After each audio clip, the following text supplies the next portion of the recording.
بهن ذلك أدنى أن يعرفن فلا يؤذين وكان الله غفورا رحيما. Wahai Nabi, katakanlah kepada istri-istrimu, anak-anak perempuanmu, dan istri-istri orang mukmin, hendaklah mereka mengulurkan jilbabnya ke seluruh tubuh mereka. Yang demikian itu supaya mereka lebih mudah untuk dikenal, karena itu mereka tidak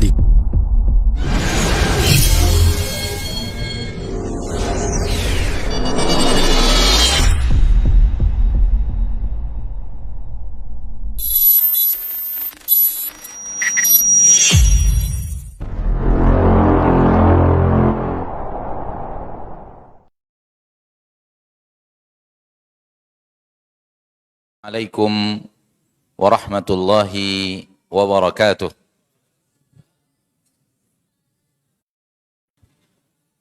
Innal hamdalillah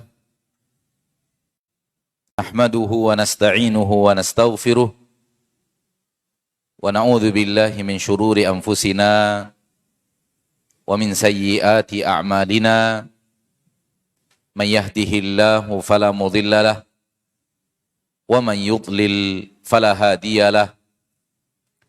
Ashhadu an la ilaha illallah wahdahu la syarika lah wa ashhadu anna Muhammadan abduhu wa rasuluh sallallahu alaihi wa ala alihi wa ashabihi wa man tabi'ahum bi ihsanin ila yaumiddin wa sallama tasliman katsira. Amma ba'd, ma'asyiral muslimin, ma'asyiral muslimat, saudaraku saudariku rahimani wa rahimakumullah. Pertama-tama sekali tentunya puja dan puji kepada Allah tabaraka wa taala, Rabb yang maha pengasih lagi maha penyayang. Mari kita berusaha menjadikan hari demi hari kita untuk menjadi hamba yang selalu memuja dan memuji Allah atas rahmat dan nikmat tiada tara tiada terhingga yang Allah tabaraka wa ta'ala berikan kepada kita. Kumpulnya kita pada kesempatan yang berbahagia ini di salah satu tempat terbaik di permukaan bumi, murni karena rahmat dan nikmat Allah subhanahu wa ta'ala. Kalaulah bukan Allah yang merahmati kita, maka mustahil kita bisa bertemu, bisa berkumpul bersama di salah satu tempat terbaik di permukaan bumi, yaitu Masjid Al-Hidayah Probolinggo ini.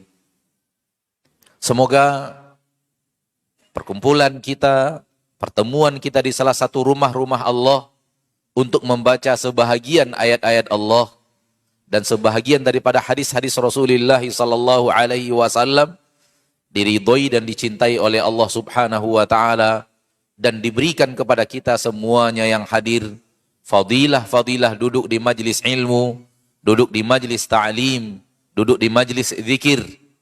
Di antaranya adalah hadis yang diriwayatkan oleh Imam Muslim dari Abu Hurairah radhiyallahu ta'ala anhu wa ardhahu. Rasulullah sallallahu alaihi wasallam, Rasul kita tercinta, Nabi kita yang mulia bersabda, majtama'a qaumun fi baitin min buyutillah yatluna kitaballah wa yatadarasunahu bainahum illa nazalat alaihimus sakinah wa ghasyiyatuhumur rahmah wa haffathumul malaikah wa dzakarahumullahu fi man indah. Tidaklah berkumpul suatu kaum, sekelompok orang di salah satu rumah di antara rumah-rumah Allah. Mereka membaca ayat-ayat Allah, membaca kitabullah, dan saling memahami kitabullah itu sesama mereka. Illa nazalat alaihimus sakinah, melainkan Allah akan turunkan kepada mereka ketenangan dan ketentraman. Wa ghasyiyatuhumur rahmah, dan Allah akan liputi mereka dengan rahmat. Wa haffathumul malaikah, dan Allah akan kelilingi mereka dengan malaikat-malaikat. Wa dzakarahumullahu fi man indah, dan Allah sebut-sebut mereka Allah banggakan mereka kepada makhluk yang ada di sisinya, yaitu al-malaikatul muqarrabin. Ini adalah kemuliaan yang Allah tabaraka wa ta'ala berikan dari fadilah yang Allah turunkan di majlis ilmu, di majlis ta'lim, di majlis yang di dalamnya kita membaca ayat Allah, mempelajari ayat Allah, mempelajari agama Allah subhanahu wa ta'ala. Dan mudah-mudahan kita semua yang hadir di sini diberikan oleh Allah fadilah-fadilah tersebut. Amin ya rabbal alamin.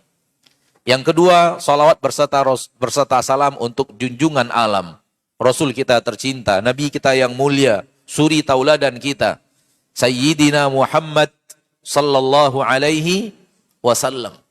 Sebaik-baik manusia yang pernah melangkahkan kaki di permukaan bumi. Sayyidul awwalina wal akhirin, Imamul ghurril muhajjalin, Nabiyuna wa habibuna wa syafi'una Muhammad bin Abdillahi sallallahu alaihi wasallam.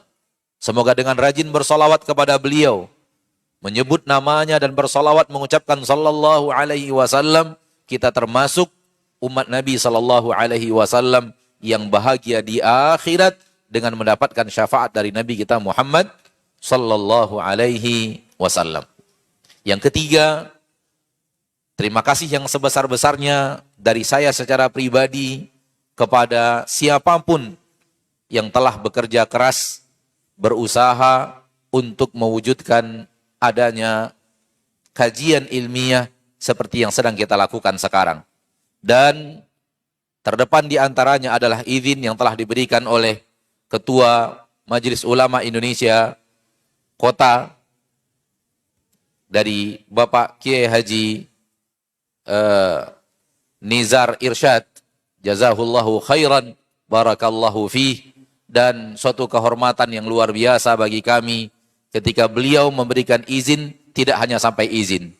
Beliau datang sendiri dan datang juga beberapa ketua majelis ulama daerah atau kecamatan, barakallahu fikum. Terima kasih banyak kami ucapkan, dan ini hal yang sangat membahagiakan. Dan ini termasuk hal yang jarang. Saya harus akui Pak Yai, bahwa sering sekali kita diundang di berbagai daerah, alhamdulillah dapat izin, akan tetapi langsung dari ketua majelis ulama, ketua MUI-nya datang, termasuk yang langka. Jazakumullahu khairan atas dukungan yang luar biasa dan kehadiran yang kami anggap suatu hal yang luar biasa bagi kami dihadiri. Ya, seperti yang sekarang kita saksikan bersama.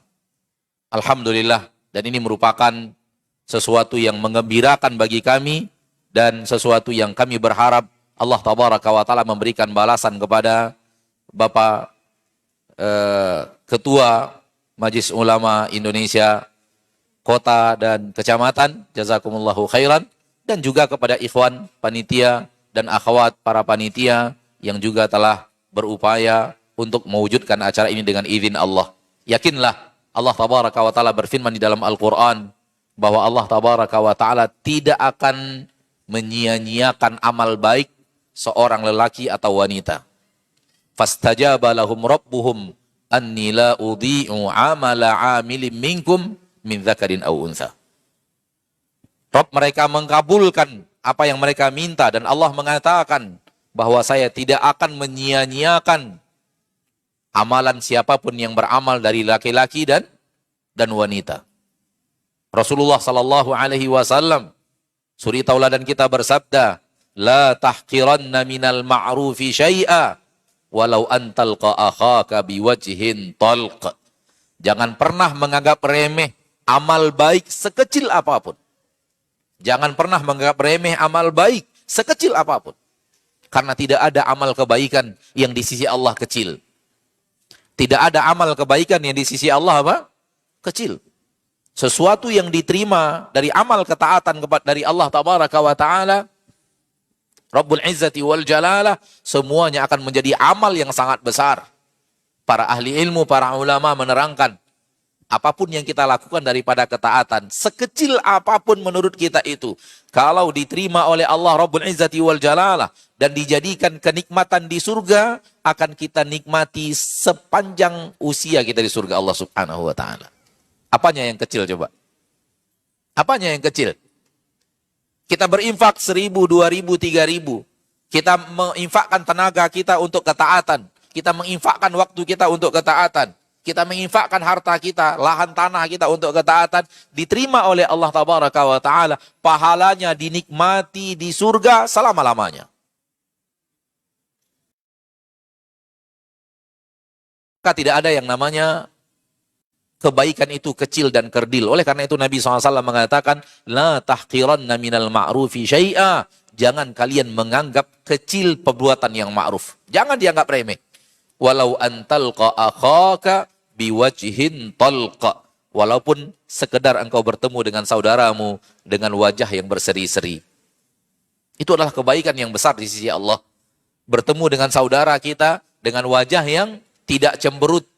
Dengan wajah yang menunjukkan kita senang bertemu dengannya. Wajah yang berseri-seri, kata Nabi SAW. Maka ini adalah hal yang luar biasa. Dalam hadis yang lain Rasulullah SAW bersabda, Uridat alayya ujuru ummati hatta al-qudah yukhrijuhar rajulu minal masjid.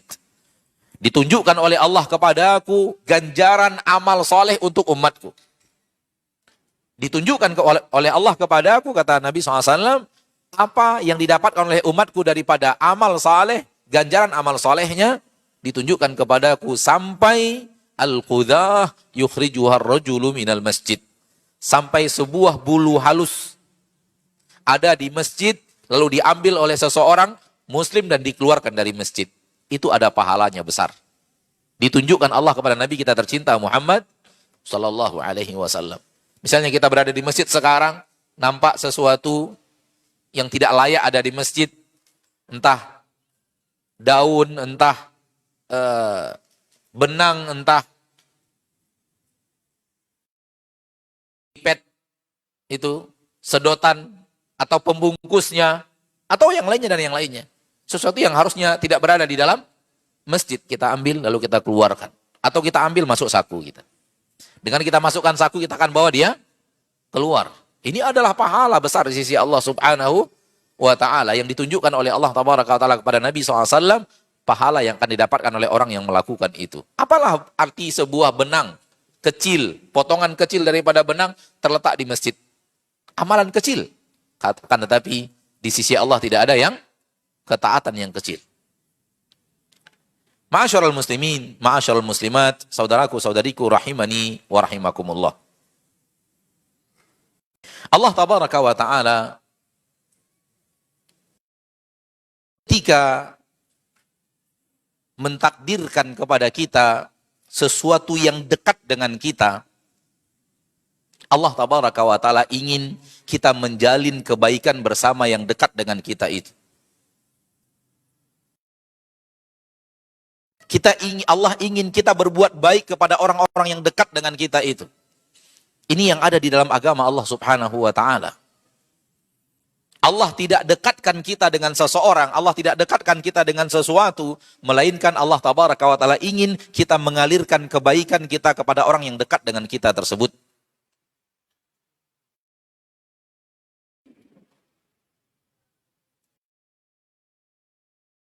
Apabila kita membaca agama Allah dan mempelajari syariat Allah Tabaraka wa Ta'ala, itu yang kita dapatkan.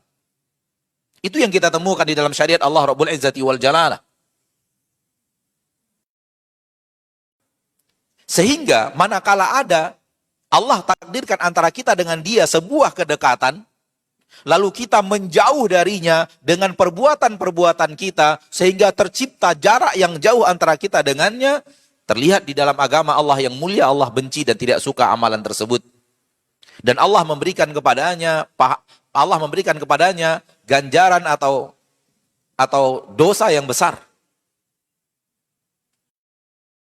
Allah tidak dekatkan seseorang kepada kita, Allah tidak dekatkan sesuatu kepada kita, melainkan karena Allah Tabaraka wa Ta'ala menginginkan kita melakukan kebaikan kita kepada orang tersebut. Sehingga ketika Allah dekatkan sesuatu berbentuk jasad atau berbentuk hubungan, Allah juga ingin kita saling mendekat sesama hati. Lihatlah sabda Nabi kita tercinta sallallahu alaihi wasallam yang diriwayatkan oleh Imam Muslim dan hadisnya sahih. Rasulullah SAW bersabda, "Wallahi la yu'min. Wallahi la yu'min. Wallahi la yu'min." Demi Allah tidak beriman. Demi Allah tidak beriman. Demi Allah tidak beriman. 3 kali. Para sahabat bertanya, "Man ya Rasulullah?" Qila, "Man ya Rasulullah?" Siapa yang Anda maksud ya Rasulullah? Siapa yang engkau maksud ya Rasulullah? 3 kali, demi Allah tidak beriman, demi Allah tidak beriman, demi Allah tidak beriman.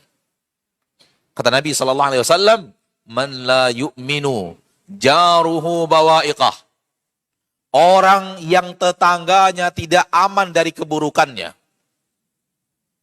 Orang yang tetangganya apa? Tidak aman dari keburukannya. Saudaraku, saudariku kaum muslimin dan muslimat. Lihat hadis ini dan apa yang tadi kita sampaikan sebelumnya. Allah mentakdirkan sesuatu yang mendekat dengan kita. Allah ingin apa? Jaga kedekatan itu. Jaga kedekatan itu. Jangan orang yang dekat dengan kita, justru akhirnya antara kita dengan dia sangat jauh. Perbuatan kita menyakiti tetangga akan membuat hubungan kita dengan tetangga kita semakin menjauh. Terjadi permusuhan, terjadinya hal yang membuat kita malas berjumpa, malas untuk berbicara, apalagi saling memberikan hadiah, saling kunjung. Kenapa? Kita berbuat jahat kepadanya.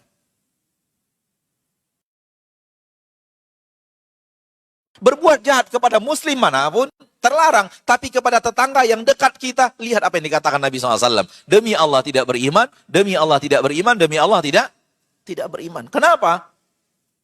Ini orang yang harusnya Anda baiki.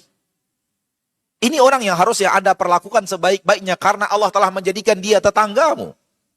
Dia berada di samping rumahmu, di depannya, di belakangnya.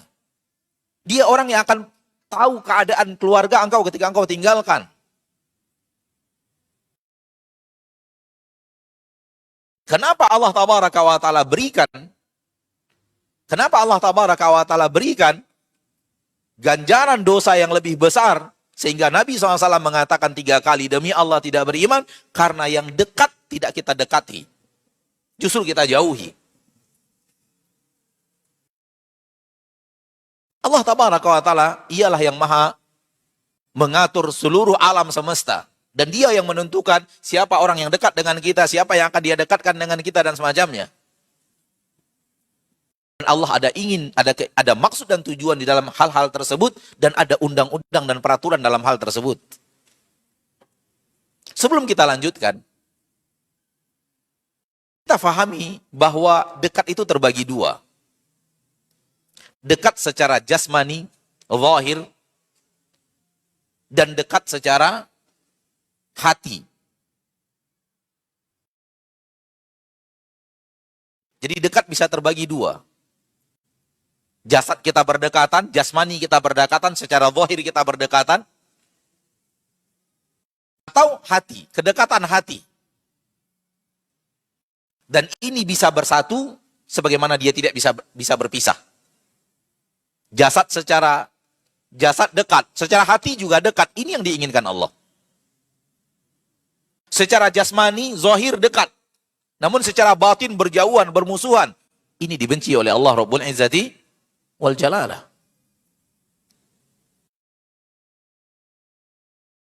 Maka manakala kita melihat undang-undang syariat, peraturan syariat, kita akan menemukan beberapa poin dalam agama kita yang berada pada posisi ini. Sudah Allah dekatkan, justru kita menjauh. Justru sudah Allah dekatkan kepada kita, justru perbuatan kita kepadanya membuat hati saling berjauhan, membuat hubungan saling membenci, membuat sesuatu tidak nyaman. Yang Allah inginkan adalah tetangga yang selalu berbuat baik kepada tetangganya. Sebagaimana hadis yang sahih diriwayatkan oleh Imam Bukhari dan Muslim. Rasulullah SAW bersabda, "Man kana yu'minu billahi wal yaumil akhir falyukrim jarahu." Barang siapa yang beriman kepada Allah dan hari akhir, hendaklah dia muliakan tetangganya. Rasulullah SAW berpesan kepada Abu Darda, "Ya Abu Darda, wahai Abu Darda, kalau engkau memasak suatu masakan, perbanyak kuahnya, wa ta'ahad jiranak." Perhatikan tetangga-tetanggamu. Untuk apa ini? Mendekatkan hati kepada orang-orang yang secara zahir jasadnya sudah didekat anak Allah kepada kita. Sehingga tercipta kedekatan secara zahir dan secara batin. Rasulullah SAW suatu hari menyembelih seekor kambing dan menyuruh istrinya Aisyah bagi-bagikan dagingnya, radhiyallahu anha wa ardhaha. Dan semua itu juga dalam hal memuliakan dan berbuat baik kepada orang-orang yang ada di sekitar kita. Orang mukmin itu seperti itu. Siapapun yang dekatnya dengannya akan diberikan kebaikan kepadanya. Dia akan membawa berkah kepada orang-orang yang dekat dengannya. Maka apabila kita memiliki seorang tetangga, ma'asyiral muslimin, lalu kita musuhi tetangga kita tersebut, kita tidak mau berdekatan dengan tetangga kita tersebut, kita berikan sesuatu yang buruk terhadap tetangga, kita tidak peduli kepadanya, atau kita zolimi dia, ini pekerjaan yang sangat dibenci oleh Allah. Lebih daripada kita melakukan hal yang sama kepada orang yang bukan tetangga kita. Dan apabila tetangga itu juga ternyata ada hubungan silaturahim dengan kita, maka semakin berlipat ganda. Keburukan yang kita berikan kepada dia semakin berlipat ganda. Semakin dibenci oleh Allah Tabaraka wa Ta'ala. Karena kita telah mengabaikan hak pertetanggaan dan kita juga telah mengabaikan hak persaudaraan.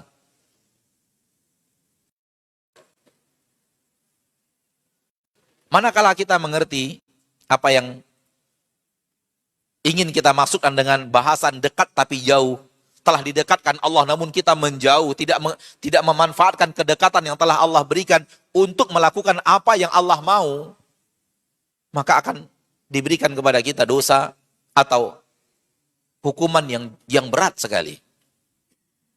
Ma'asyiral muslimin, ma'asyiral muslimat. Di awal-awal surat Al-Baqarah, Allah Tabaraka wa Ta'ala membagi manusia menjadi 3. Pertama, kaum mukminin. Yang kedua, kaum apa?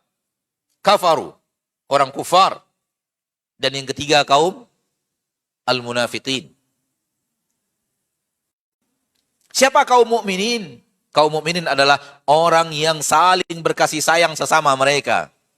Saling dekat bersama mereka, saling sayang menyayang, saling memberikan manfaat sama mereka, saling loyal sama mereka. Di antaranya apa yang tadi telah disampaikan oleh Pak Yai, saling memberikan manfaat, saling memberikan kebaikan kepada saudaranya, kepada saudarinya.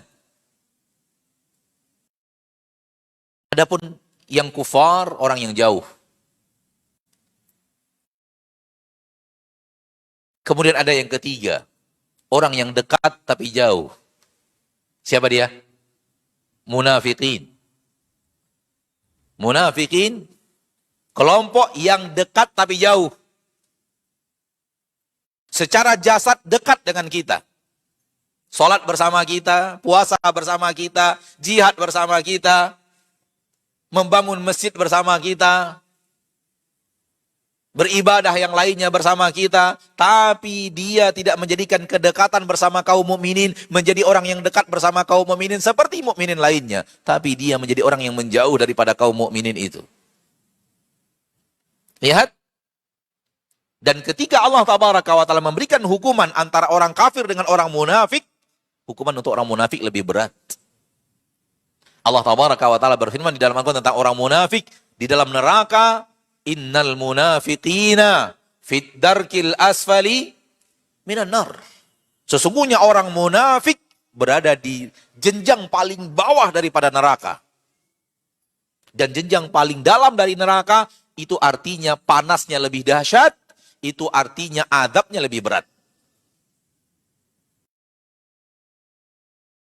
Harusnya kedekatan mereka bersama Rasul sallallahu alaihi wasallam ketika mereka hidup bersama Rasul kita tercinta, Nabi kita yang mulia sallallahu alaihi wasallam, dia mendapatkan manfaat dari kedekatan itu. Dia melihat Rasulullah SAW. Dia sholat bersama Rasulullah sallallahu alaihi wasallam. Dia melihat mukjizat-mukjizat Rasul sallallahu alaihi wasallam. Ia melihat akhlak Rasul yang tercinta. Dia melihat amanah Rasulullah SAW. Ia melihat kejujuran Rasul sallallahu alaihi wasallam. Dia melihat kabar-kabar dari Rasul yang terbukti nyata. Tidakkah ini harusnya membuat dia orang yang gampang untuk mengucapkan asyhadu an la ilaha illallah wa asyhadu anna Muhammadar Rasulullah, ikhlas dari hatinya sehingga menjadi mukmin? Tetapi kedekatan yang sangat luar biasa bersama Nabi sallallahu alaihi wasallam ini tidak membuat dia beriman kepada Nabi SAW. Tetap dia menjaga jaraknya yang jauh dengan kekafirannya yang dia sembunyikan di hatinya. Walau jasadnya sangat dekat dengan Rasul kita tercinta SAW, sangat dekat dengan para sahabat, sangat dekat dengan kaum mukminin dan orang-orang mulia. Subhanallah. Demi Allah, kita sangat ingin dekat bersama Abu Bakar, dekat bersama Umar, dekat bersama Uthman, dekat bersama Ali bin Abi Thalib, dekat bersama Abu Hurairah, dekat bersama Abdullah bin Umar, Abdullah bin Amr, Abdullah bin Mas'ud, Abdullah bin Abbas dan yang lainnya dari para sahabat. Mereka sudah dekat. Mereka sudah sholat bersama kaum mukminin yang muhajirin dan ansar yang dipuji oleh Allah dengan surganya. Tapi mereka tidak mendapatkan apapun karena mereka menjauh dari para sahabat secara hati. Kenapa tidak hubungan yang sedekat itu menjadikan Anda adalah orang-orang yang benar-benar mendapatkan manfaat dari kedekatan tersebut?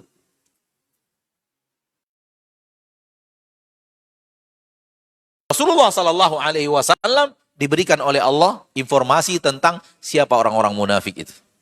Secara nama disebutkan, fulan munafik, fulan munafik, fulan munafik, fulan munafik, fulan. Dan Rasul tahu siapa di antara sahabatnya yang benar-benar sahabatnya yang ikhlas, mukmin, dan siapa yang hanya tameng. Hati mereka tetap mencintai kekufuran. Hati mereka tetap di atas agama aslinya. Namun hanya bertamengkan kemunafikan, sholat bersama Rasul, jihad bersama Rasul sallallahu alaihi wasallam. Lihat di sini. Sudah sangat dekat Anda dengan Rasul Anda, dengan Rasulullah sallallahu alaihi wasallam. Kenapa tidak memanfaatkan kondisi yang dekat itu untuk mendapatkan hal yang diinginkan Allah tabaraka wa taala, keimanan itu? Kenapa tetap dijaga jarak yang jauh ketika engkau meyakini kekufuran itu dan engkau sedang bersama Rasul SAW dan secara lisan engkau mengatakan asyhadu annaka Rasulullah, saya bersaksi bahwa engkau adalah Rasul Allah. Lihat ma'asyiral muslimin, ma'asyiral muslimat. Nampak ada orang-orang yang dekat kemudian tidak memanfaatkan kedekatan itu, justru membuat dia jauh.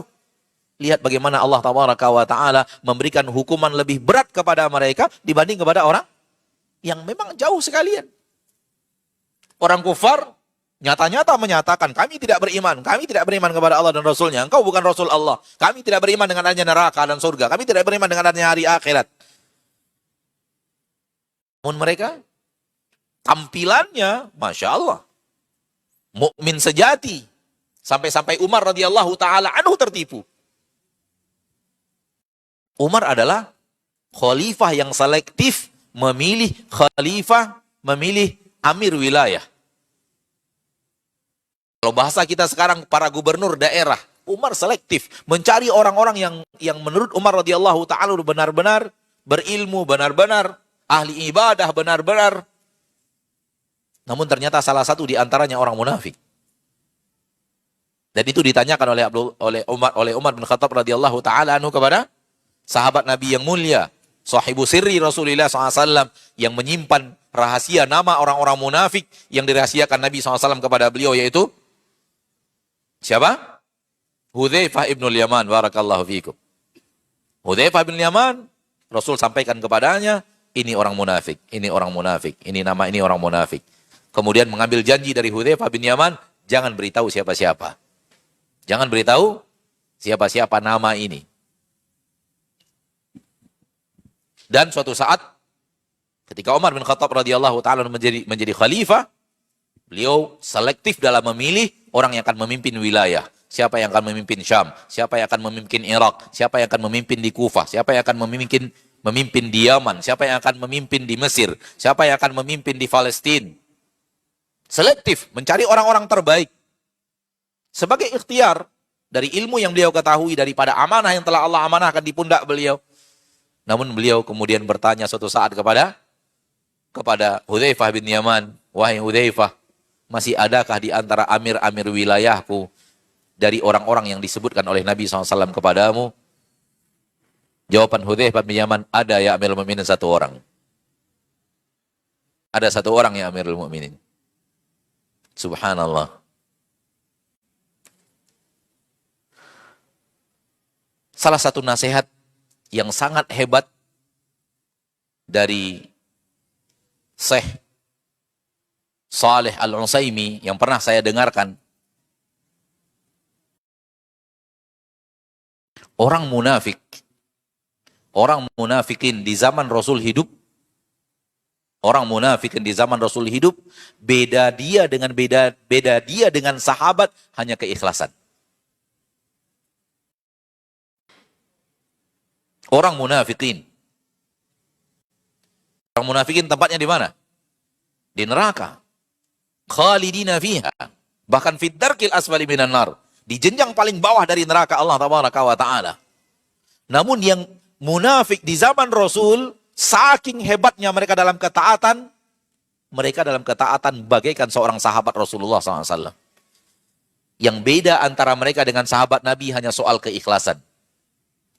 Di sini kata beliau, pentingnya ikhlas, pentingnya menjaga keikhlasan. Karena yang membedakan munafik di zaman Rasul dengan sahabat yang akan menjadi orang-orang yang dijamin surga hanyalah keikhlasan itu. Amalan sama, sama-sama sholat, sama-sama jihad, sama-sama puasa, sama-sama berinfak dan bersedekah, sama-sama peduli kepada kaum fakir, kaum miskin dan yang lainnya, sama-sama menebar kebaikan di permukaan bumi. Namun yang satu ikhlas kepada Allah tabaraka wa taala, namun yang satunya kemunafikan, bertameng saja dengan amalan tersebut. Sampai Umar bin Khattab mengira dia adalah bagian daripada para sahabat. Dan Umar sendiri juga mengkhawatirkan dirinya terjerumus ke dalam kemunafikan. Subhanallah. Dan ini ciri orang saleh. Dia tidak pernah merasa bangga dengan amal solehnya. Dia tidak pernah merasa bangga dengan ketaatannya. Dan dia selalu mengkhawatirkan keburukan untuknya di akhirat. Dan meminta selalu kepada Allah untuk dijauhkan dari keburukan itu. Siapa Umar? Manusia terbaik kedua setelah Rasulullah Sallallahu Alaihi Wasallam dan Abu Bakar. Rasul yang terbaik pertama setelah Rasul Abu Bakar. Setelah itu Umar bin Khattab radhiyallahu anhu wa ardhahu. Dengan ijma' para sahabat. Namun suatu saat beliau mengkhawatirkan kemunafikan untuk dirinya. Dan bertanya kepada Hudzaifah bin Yaman, apakah namaku disebut oleh Nabi SAW dari nama-nama orang yang pernah disebutkan Nabi kepadamu? Kata Hudzaifah bin Yaman, tidak ada wahai Amirul Mukminin. Dan sejak ini saya tidak akan mau jadi jawab pertanyaan yang seperti ini. Karena Hudzaifah bin Yaman dilarang oleh Rasul untuk menyampaikan nama itu kepada siapapun. Umar tidak bertanya nama, Umar bertanya, saya ada nggak di antara nama itu? Ketika Hudzaifah bin Yaman menjawab tidak melanggar janjinya bersama kepada Rasul Sallallahu Alaihi Wasallam karena tidak menyampaikan nama. Namun Umar cerdas. Beliau takut dan beliau tidak bertanya nama, namun bertanya apakah nama saya ada di sana atau tidak. Dijawab oleh Hudzaifah dan setelah itu Hudzaifah mengatakan, semenjak sekarang ini saya tidak akan mau lagi menjawab pertanyaan yang seperti ini. Nah ini pertanda yang merupakan kesolehan seorang lelaki yang luar biasa, Umar bin Khattab radhiyallahu taala anhu. Kalau Umar bin Khattab mengkhawatirkan kemunafikan untuk dirinya, siapa kita? Siapa kita yang tidak takut terjerumus ke dalam kemunafikan itu? Abul Aliyah, seorang tabi'in mengatakan, aku bertemu dengan lebih 30 orang sahabat Nabi SAW. Lebih 30 orang sahabat Nabi SAW. Dan keseluruhan 30 itu, yang lebih 30 itu yang aku temui, mengkhawatirkan atas dirinya kemunafikan. Mengkhawatirkan atas dirinya apa? Kemunafikan. Baik. Munafik salah satu di antara yang punya sifat itu. Dekat Nabi. Jauh. Secara jasmani dekat. Dekat dengan masjid, dekat dengan ketaatan, dekat dengan tazkir. Akan tapi jauh.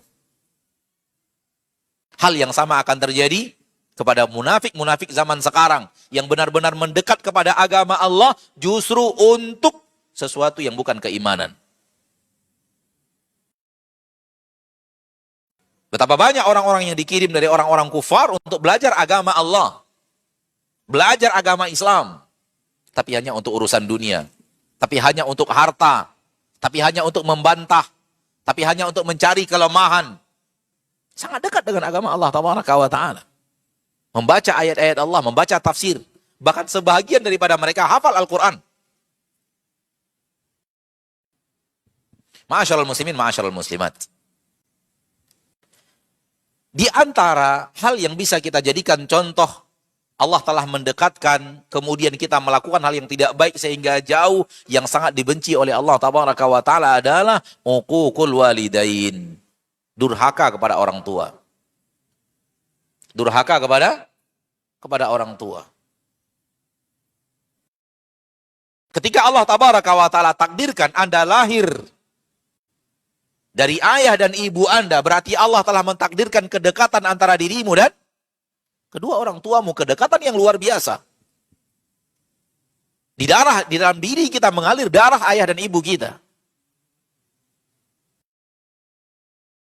Berarti Allah mentakdirkan kedekatan yang luar biasa antara kita dan orang tua kita. Oleh karena itu, kedurhakaan kepada orang tua sangat dibenci oleh Allah Rabbul Izzati wal Jalalah. Sehingga dimasukkan ke dalam antara dosa besar yang sangat besar. Rasulullah SAW ditanya oleh Abdullah bin Mas'ud radhiyallahu taala anhu wa ardahu dalam hadis yang sahih, ayu dzambi a'zam, apakah dosa yang paling besar ya Rasulullah? Rasulullah SAW mengatakan al-isyraku billah. Thumma ayu? Abdullah bin Mas'ud bertanya, kemudian apa lagi ya Rasulullah? Uququl walidain. Durhaka kepada kedua orang tua. Ya akhi, itu orang tuamu. Yang Allah telah takdirkan antara dirimu dan dirinya sangatlah dekat sekali. Itu artinya Allah Tabaraka wa Ta'ala ingin Anda menjalin kebaikan Anda kepadanya. Anda diperintah untuk berbuat baik kepada mereka berdua. Anda disuruh untuk berbakti kepada mereka berdua. Anda dilarang untuk menyakiti mereka berdua. Anda harus memberikan hal yang terbaik dari dirimu kepada orang tuamu. Hingga di dalam Al-Quran Allah mengatakan fala taqul lahuma uffin wala tanharhuma wa qul lahuma qaulan karima. Jangan katakan uff. Uff itu dalam bahasa Arab adalah sebuah kalimat menandakan kita nggak suka, kita protes dengan kalimat, satu kalimat saja. Mungkin dalam bahasa kita uff tidak ada, tapi ada yang mirip dengannya. Sebuah kata dari lisan, sebuah gerakan dari lisan yang menandakan kita protes terhadap sesuatu yang diperintahkan orang tua kita kepada kita. Ini saja sudah dilarang oleh Allah Tabaraka wa Ta'ala dan dianggap kedurhakaan kepada orang tua. Dan yang semisal dengannya. Apalagi yang lebih besar daripada itu. Lihat bagaimana Allah Tabaraka wa Ta'ala memberikan hukuman berat.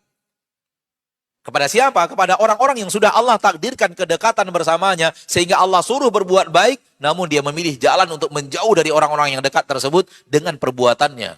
Menjauhkan hatinya. Tidak menjalin kebaikan-kebaikan itu. Dan durhaka kepada orang tua, kata para ulama, adalah dosa yang paling cepat mendatangkan keburukan di dunia. Dosa yang paling cepat mendatangkan keburukan di dunia dan balasan di dunia adalah durhaka kepada orang tua. Itu dosa yang paling cepat. Manakala seorang hamba, seorang manusia, naudzubillah durhaka kepada orang tuanya, dia akan sangat cepat untuk mendapatkan balas dari Allah Tabaraka wa Ta'ala. Saking bencinya Allah Rabbul Izzati wal Jalalah kepada orang-orang yang durhaka kepada orang tuanya. Maka hati-hati kepada kita yang bertemu dengan orang tua kita dan orang tua masih ada sampai sekarang. Jangan sampai Ada pekerjaan kita, perbuatan kita, amalan kita yang kemudian melukai hati orang tua kita. Apalagi dengan sengaja. Na'udzubillahi min dzalik. Kalau memang ada, pernah terjadi, maka hal yang harus kita lakukan segera minta maaf. Segera minta ridho orang tua kita. Dan balas keburukan yang pernah kita lakukan dengan berbakti kepada kedua orang tua kita tersebut. Di antara hal yang bisa dijadikan contoh di antara perbuatan yang masuk kepada bahasan ini adalah memutuskan hubungan silaturrahim. Memutuskan hubungan apa? Silaturrahim. Silaturrahim itu apa? Hubungan yang telah Allah takdirkan bahwa kita dan dia punya hubungan darah. Silaturahim dalam bahasa kita atau dalam kalimat-kalimat harian kita di negeri kita ini itu sering sekali maknanya adalah hubungan persaudaraan sesama muslim. Saya pergi kepada saudara saya pergi kepada teman saya, padahal saya aslinya di sini dan dia aslinya entah Kalimantan, entah Sulawesi, entah Sumatera dan semacamnya, tidak ada hubungan darah sama sekali. Lalu kita pergi ke sana, kita ditanya, kita kemana? Ke rumah fulan. Ngapain? Menjalin silaturahim. Dan ini pada dasarnya kalimat yang tidak tepat. Kalimat yang tidak tepat. Yang tepat dalam hal ini adalah menjalin ukhuwah. Menjalin apa? Ukhuwah, persaudaraan. Ayat yang tadi dibacakan oleh Al-Ustadz, innamal mu'minuna ikhwah. Sesungguhnya kaum mukminin itu bersaudara. Maka hal yang seperti itu namanya dalam agama kita menjalin ukhuwah Islamiyah, bukan menjalin silaturahim. Silaturahim yang mana? Yang antara dirimu dan dia ada hubungan rahim. Ada hubungan rahim. Saya dan dia ada hubungan rahim. Kenapa? Saya dan dia sama-sama lahir dari ayah dan ibu yang sama. Jadi ada hubungan darah.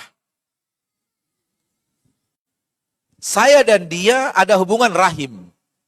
Apa itu? Dia adalah adik dari ibu saya. Dia adalah kakak dari ayah saya.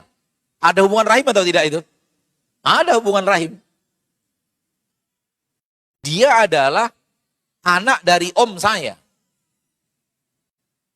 Ayah saya dan ayah dia bersaudara. Dan saya adalah anak dari ayah saya. Dia adalah anak daripada adik ayah saya, om saya. Antara saya dan dia ada hubungan rahim. Melalui nenek. Saya ke ayah saya, ayah ke nenek, nenek dengan ayahnya dia, dan ayahnya dia ke dia. Masih ada hubungan rahim dari nenek. Maka orang-orang yang ada hubungan rahim dengan kita, disuruh oleh Allah Tabaraka wa Ta'ala kita untuk silaturrahim. Menjalin hubungan rahim itu.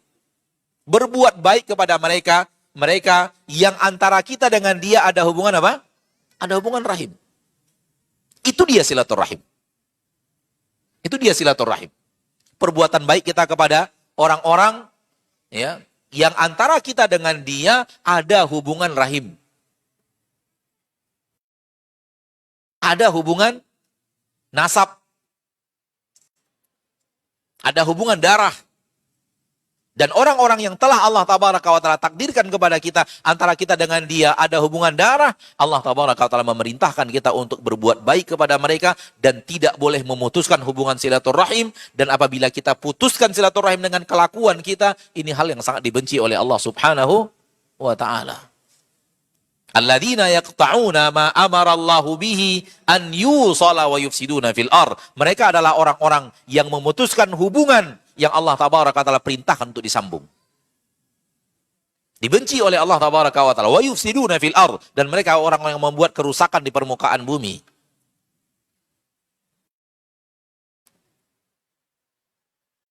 Man wasala rahiman wasalahu Allah. Wa man qata'ahu qata'ahu Allah. Kata Nabi SAW. Barang siapa yang hidup di permukaan bumi menjalin silaturahim, maka Allah Tabaraka wa Ta'ala jalin kebaikan dengannya. Barang siapa yang memutuskan, maka akan Allah putuskan kepadanya kebaikan. Ayadkhulul jannata qati'un. Tidak akan Allah masukkan surga orang yang kerjanya memutuskan hubungan silaturahim. Orang yang di dunia memutuskan hubungan rahim. Kenapa? Allah sudah dekatkan dia dengan dirimu dengan adanya tali rahim, adanya tali persaudaraan. Dia saudaramu.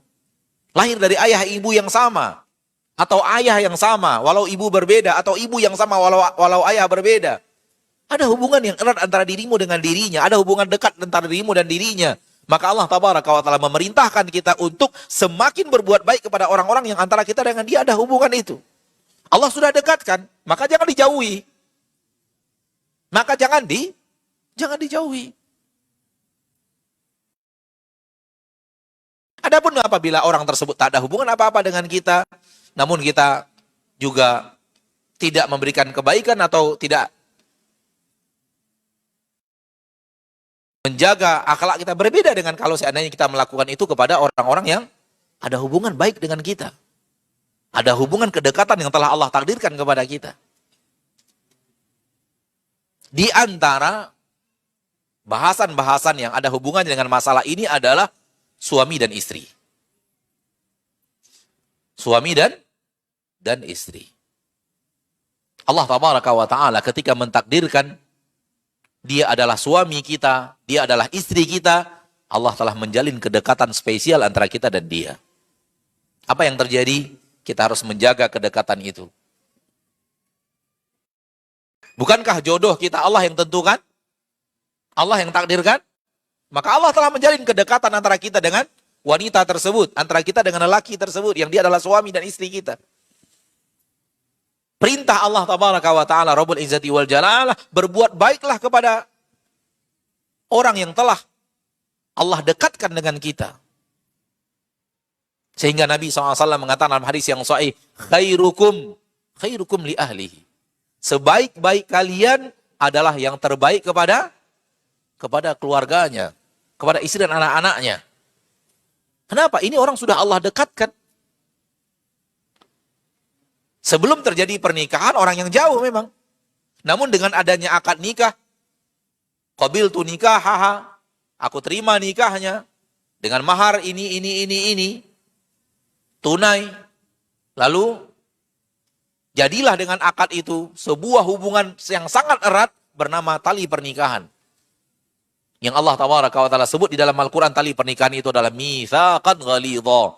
Janji yang sangat kuat. Janji yang sangat hebat.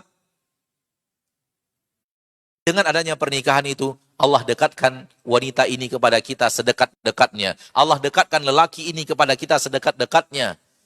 Bahkan hampir tidak ada hubungan yang lebih dekat antara satu sama orang lain lebih daripada suami dan istri. Harusnya orang yang semakin Allah dekatkan kepada kita, semakin kita berikan kebaikan-kebaikan kita kepadanya. Oleh karena itu, orang yang berbuat jahat kepada keluarganya, itu tercela luar biasa dalam agama kita. Kenapa? Karena Allah sudah dekatkan. Kenapa kita justru menzolimi? Kenapa kita justru menyakiti? Kenapa kita justru menganiaya? Semakin dekat hubungan seorang dengan kita, Allah ingin kita semakin berbuat baik kepada orang itu. Karena dia memiliki hubungan yang telah Allah dekatkan spesial dengan diri kita. Ma'asyarul muslimin, ma'asyarul muslimat, rahimani wa rahimakumullah. Di dalam ayat Allah Tabaraka wa Ta'ala Rabbul Izzati wal Jalalah, coba lihat. Di dalam ayat yang masyhur tentang pernikahan, wa min ayatihi an khalaqalakum min anfusikum azwaja litaskunu ilayya wa ja'ala bainakum mawaddatan wa rahmah. Di antara tanda-tanda kebesaran Allah, di saat Allah Tabaraka wa Ta'ala menjadikan untuk kalian pasangan-pasangan, suami-suami untuk kalian, istri-istri untuk kalian, litaskunu ilaiha, agar kalian tenang dan tentram bersama istri kalian tersebut, agar kalian tenang dan tentram bersama suami kalian tersebut. Wa ja'ala bainakum mawaddatan wa rahmah, dan Allah menjadikan antara kalian berdua cinta dan kasih sayang. Untuk itulah Allah pertemukan, untuk itulah Allah inginkan pertemuan pernikahan itu. Tali pernikahan itu, untuk saling dekat satu sama lain, dan untuk saling mencintai dan menyayangi dan mengasihi. Sekarang kita jauhkan kasih sayang itu dengan tindakan-tindakan kita, sehingga saling benci antara suami dan istri, saling tidak berbicara antara suami dan istri, saling menzolimi antara suami dan na'udzubillahi min dzalik. Ini orang yang tidak mengerti kenapa Allah tabaraka wa ta'ala takdirkan adanya pasangan hidup, kenapa Allah takdirkan adanya pernikahan, untuk apa pernikahan itu dalam agama kita. Maka Nabi SAW mengatakan kepada kita dalam hadis yang tadi telah kita bawakan, yang terbaik dari kalian wahai kaum laki-laki adalah yang terbaik kepada keluarganya. Kesuksesan seorang laki-laki dalam kacamata syariat bukan sukses punya harta yang banyak, punya perusahaan yang besar, punya karyawan yang banyak, punya pangkat dan jabatan yang tinggi, memimpin negeri, memimpin wilayah. Enggak. Bukan itu kesuksesan. Walau itu mungkin kesuksesan dalam kacamata manusia. Namun kesuksesan dalam kacamata syariat tidak itu. Khairukum li ahli. Kalian yang terbaik adalah yang terbaik kepada keluarganya, kepada istri dan anak-anaknya. Wa ana khairukum li ahli. Dan saya adalah yang terbaik dari kalian semua kepada istri dan anak-anak saya. Yang terbaik dari kalian semua kepada istri dan anak-anaknya adalah Rasulullah sallallahu alaihi wasallam. Anas bin Malik radhiyallahu taala an mengatakan, khadamtun nabiyya sallallahu alaihi wasallam 10 sinin. Saya membantu di rumah tangga Rasulullah SAW 10 tahun lamanya. Saya tidak pernah melihat Rasulullah SAW marah kepada keluarganya. 10 tahun saya membantu di rumah tangga Rasulullah SAW, saya tidak pernah melihat Rasulullah marah kepada keluarganya. Subhanallah. 10 tahun, Pak. Antum kapan terakhir marah sama istri? Hah? Tadi. 10 tahun. Saya selalu mengatakan ketika membawakan ini, itu karena setelah 10 tahun Anas bin Malik bersama Rasul SAW, Rasul kita wafat.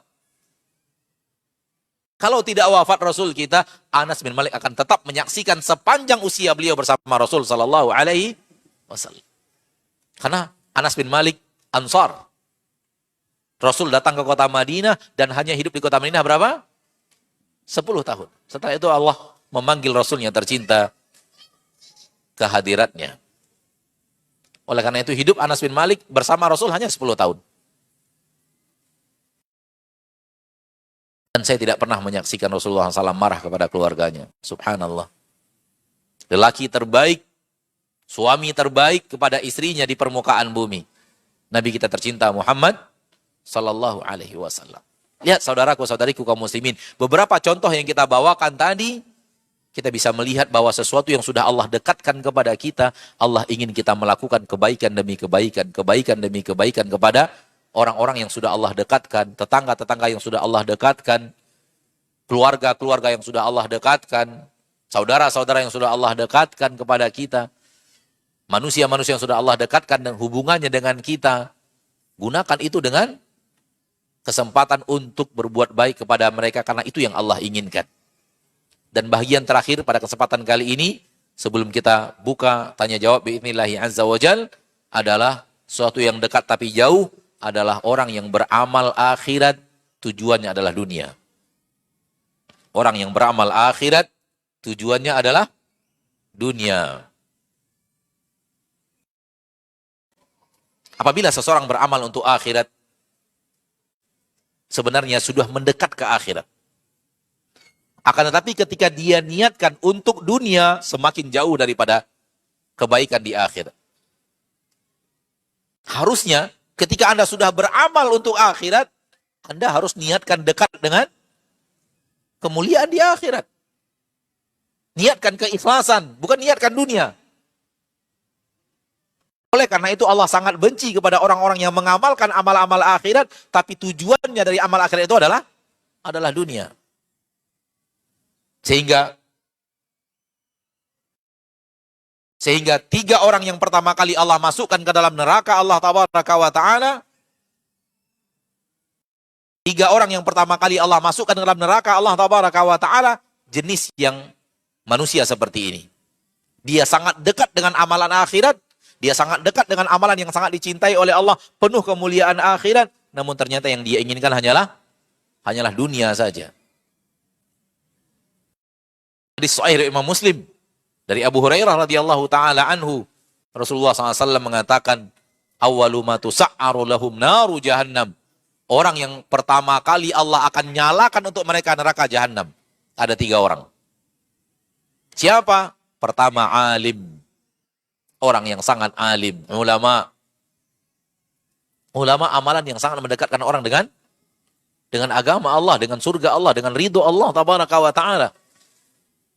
Para ulama, orang-orang alim adalah orang yang sangat dicintai Allah tabaraka wa ta'ala.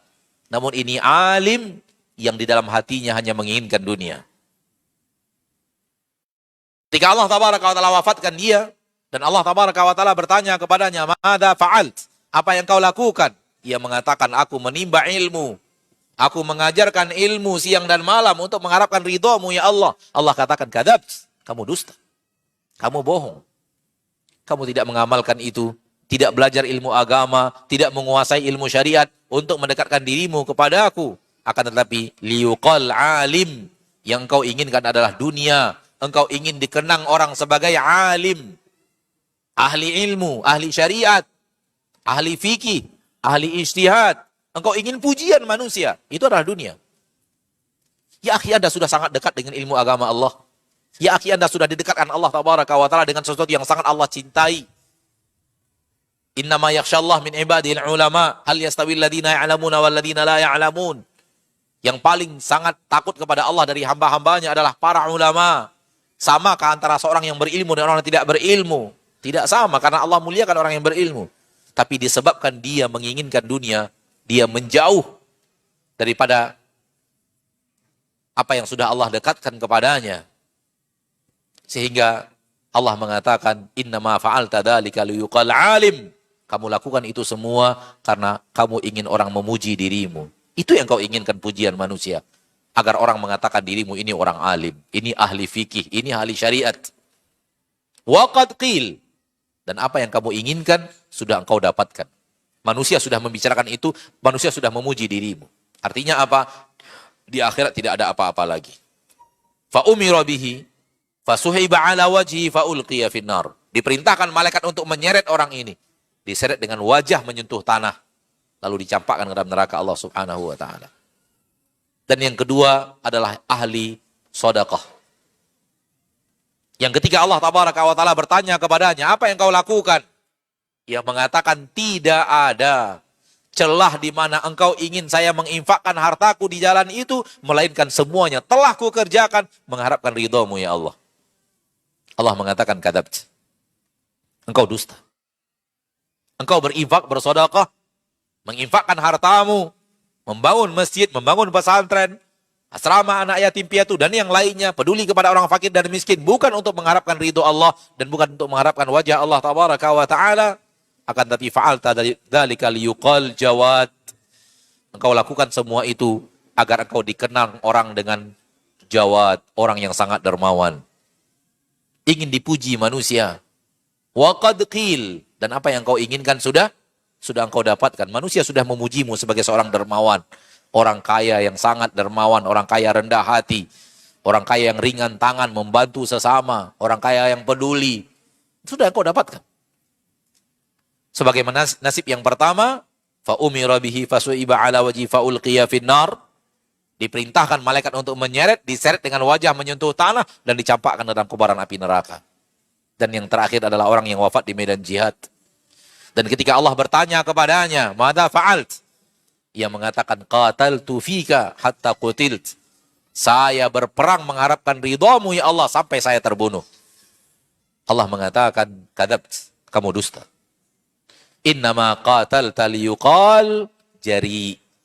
Engkau hanya berperang agar orang mengenang dirimu sebagai seorang jari, seorang yang gagah berani, seorang yang tidak kenal rasa takut, seorang pahlawan hebat, seorang panglima kesatria dengan kemampuan hebat dan semacamnya. Pujian manusia yang kau inginkan, Allah Maha tahu isi hati manusia. Lalu Allah tabaraka wa ta'ala perintahkan malaikat untuk menyeret, diceret dengan wajah menyentuh tanah dan dicampakkan ke neraka Allah subhanahu wa ta'ala. Lihat apa yang terjadi. Mereka sudah dekat dengan akhirat. Mereka sudah dekat dengan amal-amal saleh. Namun mereka jauhkan semua itu dengan niat mereka untuk mencari dunia. Kalau mencari dunia dengan aktivitas dunia, gimana ya? Wajar kan?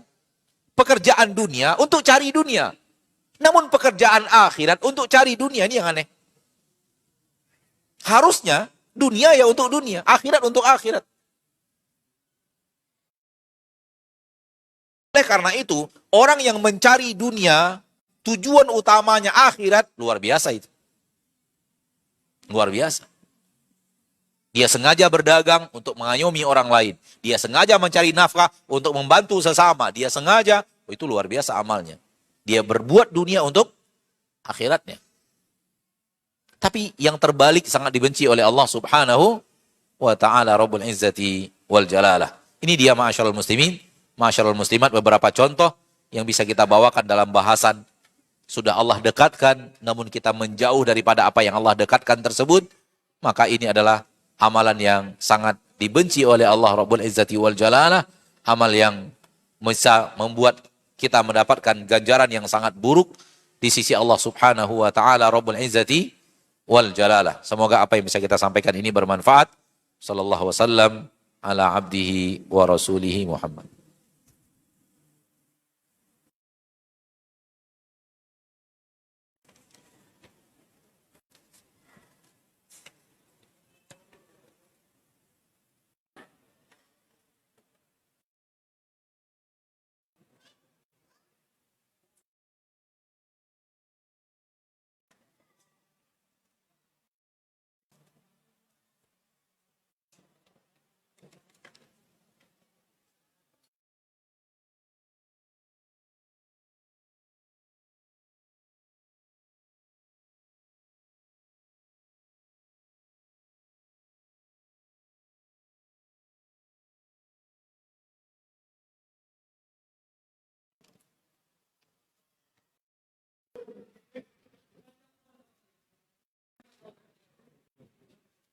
Untuk pertanyaan pertama, untuk menjadi seorang yang mengerti agama, haruskah pandai bahasa Arab, Ustadz?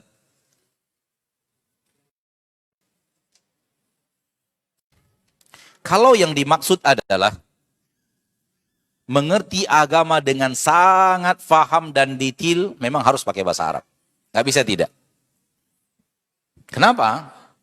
Karena Al-Quran berbahasa Arab. Hadis-hadis berbahasa Arab. Mayoritas buku para ulama yang diwariskan kepada kita berbahasa Arab. Bahkan Imam Az-Zahabi mensyaratkan untuk menjadi seorang yang alim, syaratnya bukan hanya sekedar mengerti bahasa, tapi ahli tata bahasa Arab.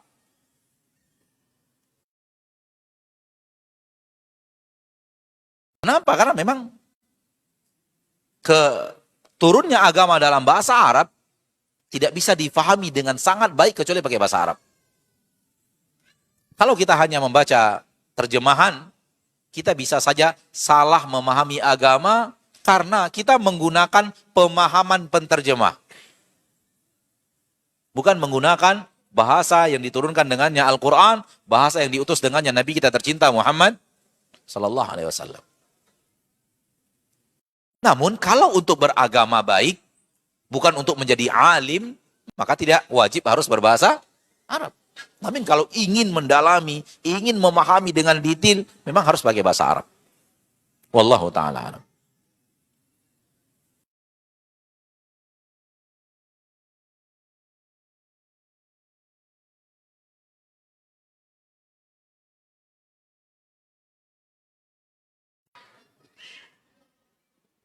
Apa yang harus saya lakukan apabila ada tetangga yang menzolimi saya?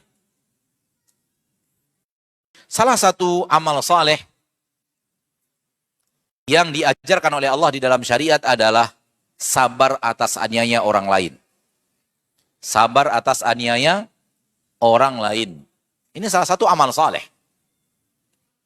Sabarnya kita ketika kita teraniaya oleh orang lain, ini amal saleh.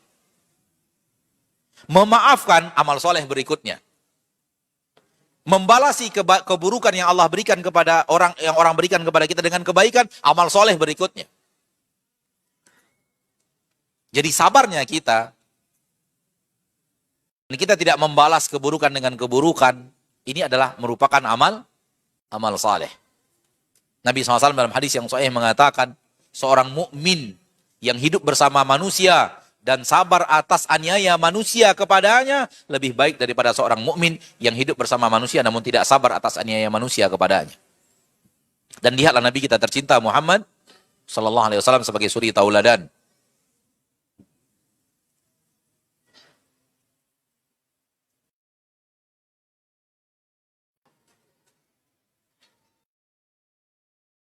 Rasulullah SAW adalah hidupnya penuh dengan aniaya orang terhadap dirinya. Dan lihat bagaimana Rasulullah SAW bersikap. Lihat bagaimana Rasulullah SAW sabar. Lihat bagaimana Rasulullah SAW memaafkan. Lihat bagaimana Rasulullah SAW membalas keburukan orang dengan kebaikan. Ini yang harus kita tiru. Wallahu ta'ala a'la wa alam bissawab. Bagaimana seharusnya sikap kita sebagai seorang suami kepada ibu mertua, sedangkan dalam agama harus berbakti kepada ibunya sendiri. Apakah kalau suami berbakti kepada ibunya sendiri tak bisa berbuat baik kepada mertuanya? Atau bisa digabungkan? Berbakti kepada ibu tetap, berbuat baik kepada mertua tetap, bisa nggak? Seolah-olah pertanyaan ini, seolah-olah kalau sudah suami sudah berbuat baik kepada orang tua, sudah habis. Jatah berbuat baik kepada mertua udah nggak ada. Nggak benar. Ini bukan suatu hal yang bertabrakan. Sebagaimana kita bisa berbuat baik kepada orang tua kita, kita juga bisa berbuat baik kepada mertua kita. Bahkan lebih daripada itu bisa. Kepada ipar kita, kepada tetangga kita, kepada suatu hal yang tidak bertabrakan sama sekali. Namun kalau terjadi suatu saat, dua hal yang bertabrakan, milih salah satu. Dan kedua-duanya bukanlah maksiat, maka seorang suami memilih ibunya dibanding mertuanya. Begitu. Hanya skala prioritas, di saat duanya bertabrakan, tidak bisa disatukan, dan dua-duanya tidak maksiat. Ibu meminta seperti ini. Dan permintaan ibu tidaklah maksiat. Mertua meminta seperti ini. Permintaan mertua juga tidak maksiat. Namun harus pilih. Kalau pilih punya ibu, tak bisa menjalankan permintaan atau harapan mertua. Kalau pilih punya mertua, mau tidak mau harus tak bisa memenuhi keinginan ibu. Dalam skala seperti ini, dalam kondisi-kondisi yang tidak sering seperti ini, ketika itu suami lebih memilih berbakti kepada ibunya dibanding mertuanya. Kenapa? Karena memang secara agama lebih kuat ibu, lebih dekat ibu dibanding mertua. Tapi kalau sebaliknya, kalau begini, permintaan ibu, tapi tidak sesuai dengan syariat. Permintaan mertua sesuai dengan syariat. Mana yang dipilih? Mertua. Karena itu yang sesuai dengan Allah dan Rasulnya. Hal yang sama juga terbalik. Kalau ibu meminta sesuatu yang tidak sesuai dengan syariat. Mertua sesuai dengan syariat. Ibu meminta sesuatu dengan syariat. Mertua meminta sesuatu yang bertabrakan dengan syariat. Dua di sini poin ibu menang. Kalau dua-duanya sama-sama permintaan yang sama-sama tidak sesuai dengan syariat, tidak dipenuhi kedua-duanya, baru kemudian menjadi skala prioritas kalau permintaan ibu di atas ketaatan, permintaan mertua di atas ketaatan. Tak bisa digabung. Tak bisa digabung. Kalau pilih yang satu pasti tidak terkerjakan atau terpenuhi. Maka pada saat ini seorang suami memilih apa yang ada dari ibunya. Hal yang sama kepada para istri. Apabila terjadi hal yang seperti ini antara suami dan orang tuanya. Yang lebih didekatkan Allah kepada istri adalah suami. Sehingga ketaatan kepada suami jauh lebih diutamakan dibanding kepada orang tua. Begitu agama Allah mengajarkan kepada kita. Lau kuntu amiran ahadan an yasjuda li ahadin la amartul mar'ata an tasjuda li zawjiha. Kalau aku akan memerintahkan seseorang sujud di depan seseorang, aku akan perintahkan seorang istri sujud kepada suaminya, bukan kepada ayah dan ibunya. Maka posisi suami lebih tinggi. Sekira suami meminta sesuatu, ayah atau ibu kita sebagai seorang istri meminta sesuatu, dua-duanya kebaikan, dua-duanya tidak menyalahi syariat. Namun tak bisa, harus pilih salah satu. Maka skala prioritas di sini bermain. Skala prioritas di sini berperan. Mana yang lebih diprioritaskan, mana yang lebih diutamakan, yaitu suami. Wallahu ta'ala alam.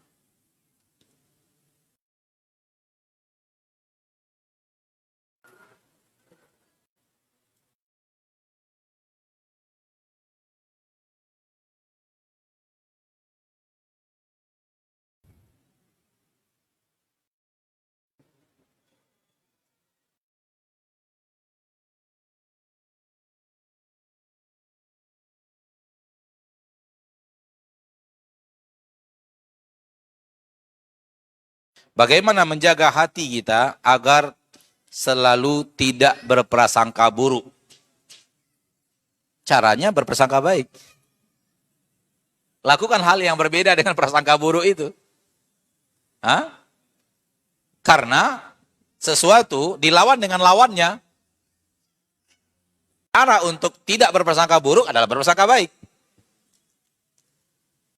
Jauhkan sesuatu yang belum pasti.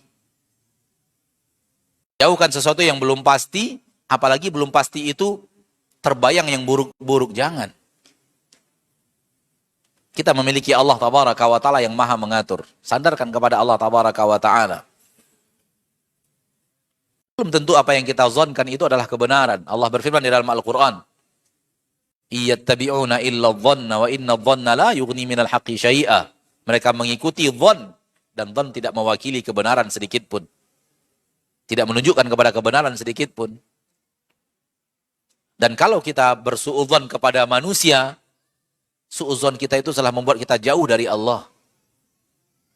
Kenapa kita justru mencampakkan diri kita kepada hal yang dimurkai Allah Rabbul Izzati wal Jalalah.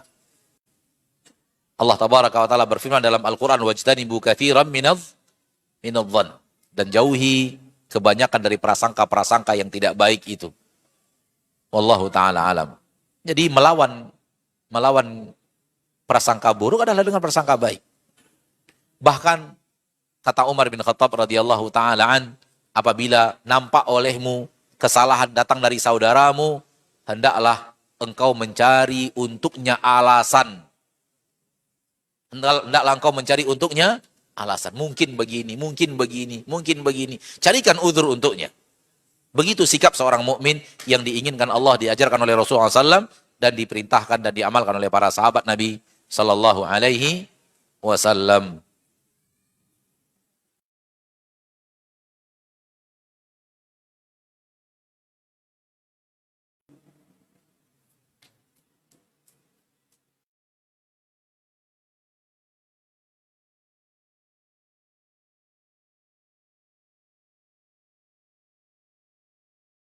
Bagaimana cara menghilangkan kebencian kepada saudara yang telah menzolimi kita?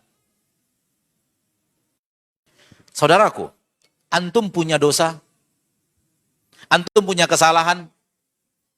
Punya tidak? Punya. Apakah antum ingin dosa antum itu dimaafkan Allah?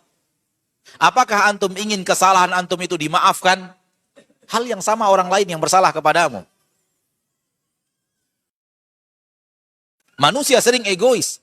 Kesalahan orang pada dirinya dia tidak mau memaafkan. Kesalahan dia kepada orang lain dia sangat ingin dimaafkan. Yaki, sebagaimana Anda ingin dimaafkan, maafkan juga saudaramu. Sebagaimana Anda ingin diampuni oleh Allah dosa-dosamu, maafkan juga kesalahan saudara-saudaramu itu. Di dalam Al-Quran Allah mengatakan, "Ala tuhibbuna ayyaghfirallahu lakum?" Tidakkah kalian ingin Allah ampuni untuk kalian? Wal ya'fu wal yasfahu, ala tuhibbuna ayyaghfirallahu lakum? Hendaklah kalian memaafkan. Hendaklah kalian tidak membalas. Tidakkah kalian ingin dimaafkan oleh Allah Subhanahu wa Ta'ala? Maka kalau kita ingin amal kita atau dosa kita dimaafkan Allah Tabaraka wa Ta'ala, Allah menyuruh kita rajin untuk memaafkan kesalahan orang lain kepada kita. Al jaza'u min jinsil amal. Apabila kita rajin memaafkan kesalahan orang lain, Allah juga akan banyak memaafkan dan mengampuni dosa dan kesalahan kita. Wallahu a'lam.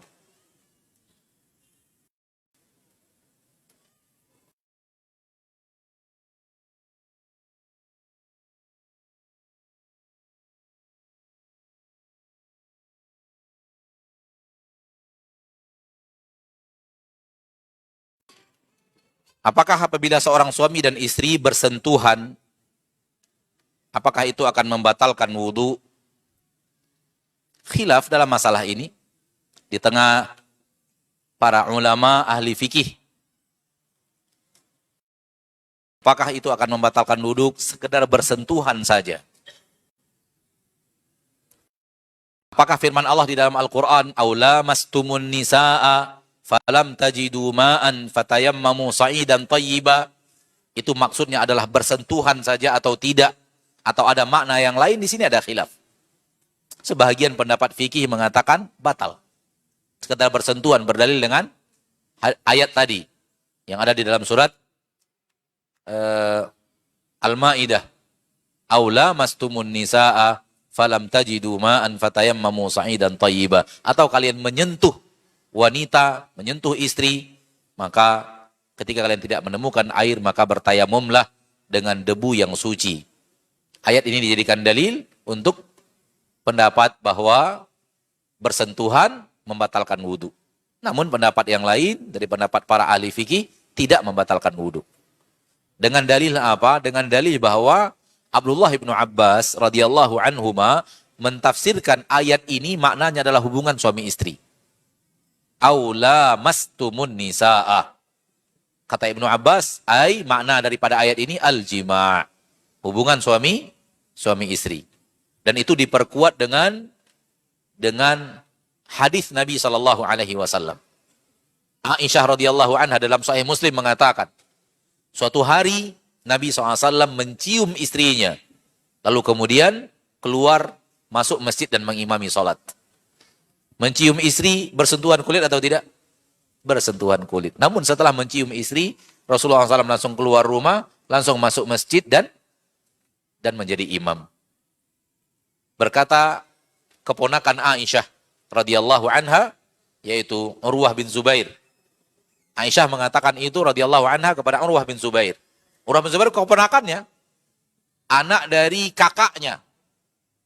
Aisyah punya kakak perempuan, kakaknya itu menikah dengan sahabat Nabi bernama Zubair, ada anak Urwah bin Zubair, ponakan Aisyah, mahram bagi Aisyah radhiyallahu anha wa ardhaha.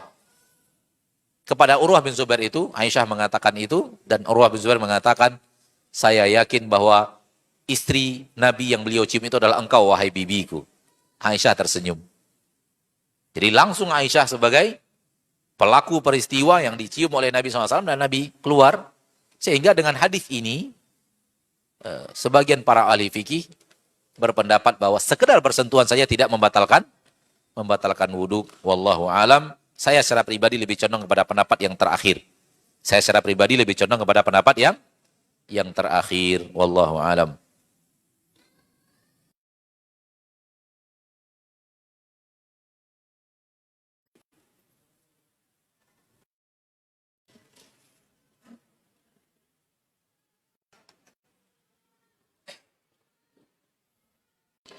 Bagaimana sikap kita terhadap teman-teman yang berhijrah dan mau memperbaiki diri, namun kenyataannya masih berbuat maksiat diam-diam?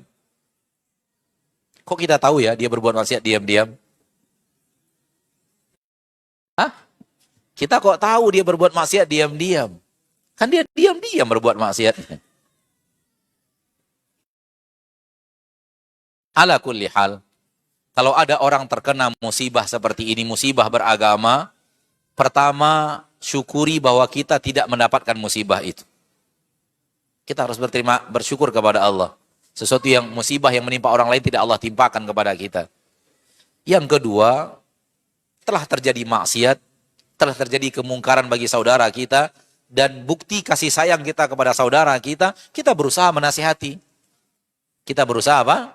Menasihati. Wallahu ta'ala alam. Dan simpan aibnya, jangan sampaikan kepada orang lain. Maksiat yang terjadi diam-diam dan kita tahu, entah bagaimana caranya kita tahu, kita tidak boleh sampaikan kepada orang lain. Itu namanya menyebarkan aib, dan itu namanya ghibah. Wallahu ta'ala alam. Apakah jodoh itu adalah kita yang memilih atau Allah yang meridhoi? Seperti yang tadi, antara pilihan kita dan ridho dari Allah tidak mesti harus bertabrakan. Seolah-olah kalau kita memilih berarti bukan karena ridho Allah. Atau kalau itu ridho Allah bukan urusannya dengan pilihan kita. Enggak. Ya. Apapun yang Allah takdirkan dalam sesuatu yang kita pilih, bermula dari pilihan kita, namun Allah takdirkan terjadi. Dua-duanya berjalan, takdir Allah terjadi, pilihan kita ada di dalamnya. Seperti kita sekarang ini, datang ke pengajian ini, duduk di majelis taklim ini, bukankah itu keinginan kita? Atau paksaan dari Allah? Keinginan kita yang ingin kan? Dan Allah takdirkan terjadi, maka terwujudlah dia. Bisakah kita ingin, kita sudah berusaha ingin pergi pengajian ternyata batal? Bisa, karena Allah tidak inginkan terjadi. Dan berdoalah kepada Allah tabaraka wa ta'ala agar Allah meridhoi pilihan kita itu. Nah, itu bukan dua hal yang bertabrakan.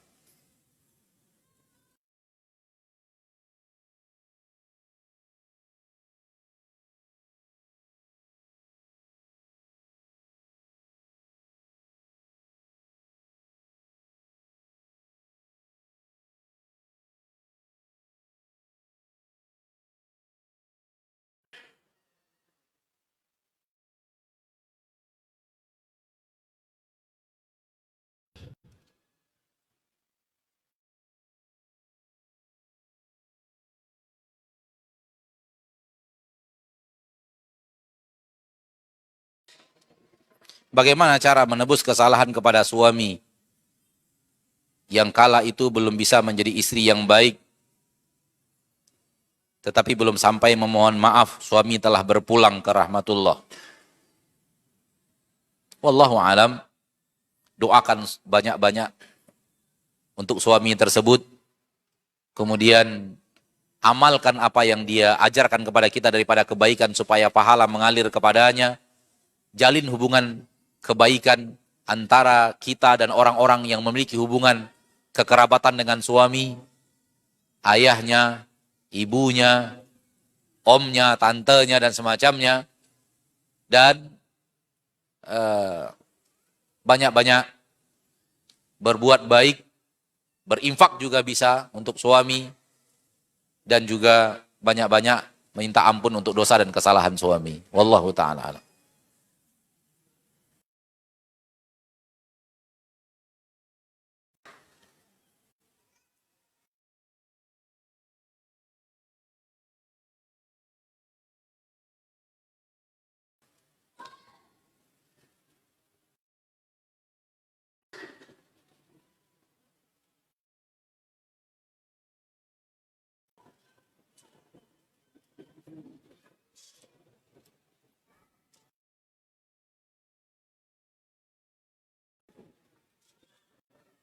Apakah jodoh seseorang itu sudah ditakdirkan Allah? Mirip dengan yang tadi. Mirip dengan yang tadi. Seluruh yang terjadi di permukaan bumi tidak akan terjadi kecuali dari takdir. Seluruhnya tanpa terkecuali. Seluruh yang terjadi di permukaan bumi tidak akan terjadi kecuali melalui takdir. Allah berfirman dalam Al-Quran surah Al-Qamar, Inna kulla syai'in khalaqnahu biqadar. Sesungguhnya segala sesuatu kami takdirkan, kami ciptakan dengan takdir. Maka semua yang terjadi di permukaan bumi tidak akan terjadi kecuali Allah takdirkan terjadi. Termasuk diantaranya jodoh itu. Termasuk diantaranya adalah jodoh. Dan takdir tidak boleh kita jadikan alasan untuk tidak berikhtiar. Tidak boleh kita jadikan alasan takdir untuk tidak apa? Tidak berikhtiar. Berikhtiar, tetap berikhtiar. Di dalam Al-Quran, setelah Allah berbicara puasa di bulan Ramadan, Allah tabaraka wa ta'ala berbicara tentang halalnya hubungan suami istri. Apabila itu adalah malam daripada malam-malamnya bulan Ramadan. Ada sebuah kalimat yang luar biasa di dalam ayat tersebut, di mana Allah tabaraka wa ta'ala berfirman, wabtaghu ma kataballahu lakum. Allah tabaraka wa ta'ala berfirman, wabtaghu ma kataballahu lakum. Dihalalkan kepada kalian untuk berhubungan suami istri, dan carilah, kata Allah tabaraka wa ta'ala, apa yang Allah takdirkan untuk kalian. Fal'ana bashiruhunna wabtaghu ma kataballahu lakum. Sekarang silahkan, kalau sudah malam Ramadan, boleh bagi kalian untuk menghubungi istri kalian, berhubungan dengan istri kalian, dan carilah apa yang telah Allah tuliskan untuk kalian. Allah yang mentakdirkan punya anak atau tidak punya anak, bukan kita. Tetapi kita disuruh melakukan ikhtiar untuk memiliki anak. Maka tidak ada tabrakan antara takdir dan usaha untuk mendapatkan apa yang ditakdirkan Allah tabaraka wa ta'ala. Karena Allah mentakdirkan segala sesuatu pakai sebab. Allah mentakdirkan segala sesuatu pakai sebab. Dan kita disuruh untuk mengambil sebabnya agar mendapatkan apa yang Allah takdirkan. Orang yang tidak punya suami, tidak punya istri, Allah tidak akan takdirkan dia punya anak. Kecuali ada kejadian yang sangat langka antara ibunya Nabi Isa, ya. Itu kejadian yang sangat langka. Satu dalam seluruh manusia yang ada. Wallahu ta'ala alam. Sampai di sini pertemuan kita pada kesempatan yang berbahagia ini. Mohon maaf atas beberapa pertanyaan yang banyak yang tidak terjawab. Karena sebahagiannya mewakili pertanyaan yang lainnya. Oleh karena itu kita tidak jawab. Dan semoga Allah tabaraka wa ta'ala menjadikan kebersamaan kita di masjid ini, di tempat ini, diridhoi dan dicintai Allah. Dan diberikan kepada kita pahala yang berlipat ganda. Dan semoga Allah tabaraka wa ta'ala menyatukan jasad kita di surga kelak. Amin ya rabbal alamin. Kita tutup dengan doa kafaratul majlis. Subhanakallahumma wa bihamdika asyhadu an la ilaha illa anta astaghfiruka wa atubu ilaik. Walhamdulillahi rabbil alamin. Wassalamualaikum warahmatullahi wabarakatuh.